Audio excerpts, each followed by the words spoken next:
गर्मियों के दिन थे और गर्मियों की छुट्टियां भी चल रही थी। राहुल, ज्योति एक शाम दोनों अपने घर के बाहर खेल रहे थे। तभी उनकी मम्मी, और राहुल, ज्योति जरा इधर आओ जल्दी से। तभी राहुल और ज्योति अपने घर को चले आए। जैसे ही राहुल ज्योति घर के अंदर आए और अपनी मम्मी को मुस्कुराते हुए देखकर, क्या बात है मम्मी, आप इतना मुस्कुरा क्यों रही हो? बात ही कुछ ऐसी है, तुम्हारी नानी का कॉल आया था। आज उन्होंने हमें बुलाया है। कल को हम सब नाना नानी के घर जा रहे हैं। फिर ये सुनकर तो राहुल ज्योति की खुशी आसमान छू गई।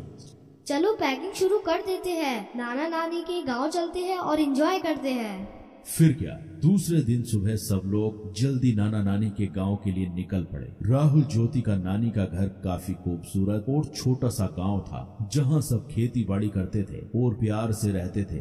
राहुल ज्योति जैसे ही नाना नानी के घर पहुंचे तो उनके स्वागत के लिए नाना नानी तैयार खड़े थे। राहुल ज्योति को नाना नानी बोले, राहुल, ज्योति आ जाओ, हमारे पास को आ जाओ। फिर राहुल और ज्योति नाना नानी के पास जाकर उनसे लिपट गए। फिर खास नाना नानी की बनाई हुई स्वादिष्ट खाना खाकर राहुल ज्योति ने थोड़ी देर आराम किया और फिर दोनों अपने नाना नानी हाल का मजा लूटने के लिए तैयार हो गए। ये लो, तुम दोनों के लिए मैंने खास इमली का रस बनाया है, इसे जल्दी से पी लो, इसे गर्मी में पिया जाता है। नानी की बनाई हुई इमली का रस पीकर तो राहुल ज्योति एकदम तरोताजा हो गए। फिर नानी जी ने आम के पेड़ पर एक बड़ा सा झूला टांगा। राहुल ज्योति झूले पर बैठ गए और झूला झूलते झूलते हवा में बातें करने लग गए और फिर नाना जी के साथ घूमने चले गए। और फिर रात हो गई। फिर राहुल ज्योति नानी जी के साथ रात के खाने के लिए फिर घूमकर घर लौट आए। नानी जी, मैं आपके हाथों से खाऊंगा।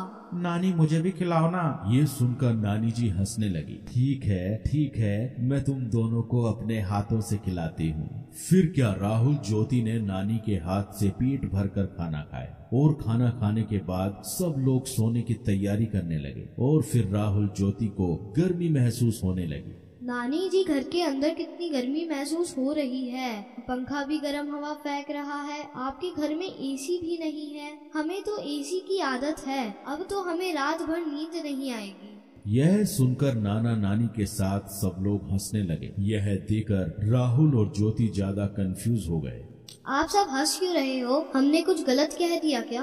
ना बेटा ना, तुमने कुछ गलत नहीं कहा। छोटा सा तो हमारा गांव है, हमारे पास एसी कैसे होगा बेटा, लेकिन हमारे पास एक ऐसा एसी जरूर है जो तुम्हारे शहर में नहीं होगा। नानी जी ने फिर जाकर छत पर गद्दे बिछाए और सोने लगे। नानी, हम भी आपके पास सोएंगे। हाँ, तुम दोनों मेरे पास सो जाओ, आओ सो जाओ। फिर क्या, खुले आसमान के नीचे थोड़ी हवा में राहुल और ज्योति आराम से नानी के पास सो गए और नानी से कहानियां सुनते सुनते दोनों को प्यारी नींद आ गई। तो बच्चों, आपने इस वीडियो में देखा राहुल ज्योति का नानी का